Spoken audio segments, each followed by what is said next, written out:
So, Johnny, could now be the time to be considering investing in real estate?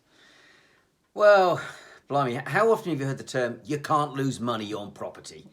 Well, take it from me. I owned a property in London, southwest London, for 7 years. In the 80s and into the early 90s, I lost money on a property in London. So it makes you wonder, the fact that Apple are now asking for a 50% rent reduction, what's that going to do for sort of real estate? And this prompted me to look at the UK's biggest property company, a company called Land Securities, with about 23 million square feet of real estate, currently valued about 17 billion and generating about $1 billion worth of revenue in 2019. Well, unfortunately, if you look at its share price, since December 2006, it was 2,477.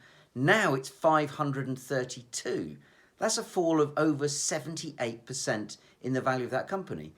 If you look in America, over 14 years, the Vanguard real estate index of REITs, that's valued about $55.8 billion. Over the last year, that's down by 5%.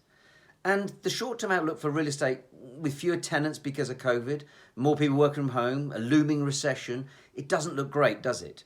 And even there's a property company called Intu that manages the Lakeside in Essex, Manchester's Trafford Centre, Metrocentre in Gateshead, has just gone bust.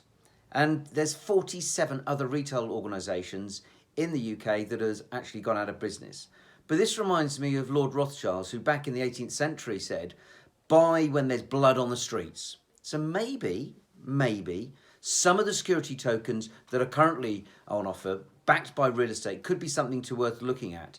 And this could be a reason to also look at them, because the FCA this week have just come out and said that actually if they want to introduce rules on property funds so that investors have to give 180 days notice to cash in their funds.